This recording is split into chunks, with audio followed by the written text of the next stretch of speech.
যেখানে যত বেশি জাহেলিয়াত সেখানে তত শক্তিশালী মুমিনদের জন্ম হবে ইনশাআল্লাহ।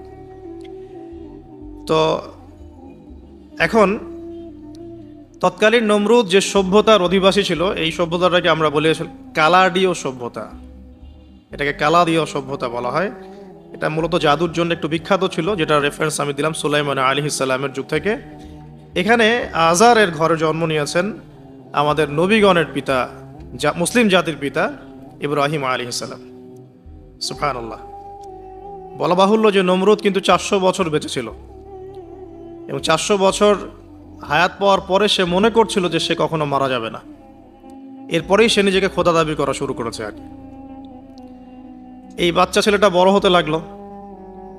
যারা সমাজকে পরিবর্তন করে তারা কিন্তু সমাজের স্রোতে গা ভাসায় না। নবী সাল্লাল্লাহু আলাইহি ওয়াসাল্লামের জন্মটা একটু মিলাই এটার সাথে। আমাদের নবীও ঠিক এরকমই একটা সমাজে জন্ম নিয়েছেন। ইব্রাহিম আলাইহিস সালাম যেমন জন্ম নিয়েছেন শিরকে ভরা সমাজে, চতুর্দিকে মূর্তি পূজা হচ্ছে, ইভেন তার বাসায় তার বাবা হচ্ছে মূর্তি পূজারীদের সর্দার, তার ঘরে তিনি জন্ম নিয়েছেন। ঠিক তেমনি রাসূল সাল্লাল্লাহু আলাইহি ওয়াসাল্লাম যে মক্কায় জন্ম নিয়েছেন, সেই মক্কা ছিল শিরকের আকড়া। সেখানে লাত, উজ্জা, হুবল, মানাতের পূজা হতো, সুদ ছিল, জিনা ছিল, ব্যভিচার ছিল, মাদক ছিল, গোত্রীয় হানাহানি ছিল, নারীর অবমাননা ছিল। এরকম আইয়ামে জাহিলিয়াতেও নবী সাল্লাল্লাহু আলাইহি ওয়াসাল্লাম জন্ম নিয়েছেন। নবী সাল্লাল্লাহু আলাইহি ওয়াসাল্লাম ইব্রাহিম আলাইহিস সালাম দুজনের চেহারাও একরকম ছিল, দুজনের চেহারার গঠনটাও একরকম ছিল, দেহের গঠনও একরকম ছিল।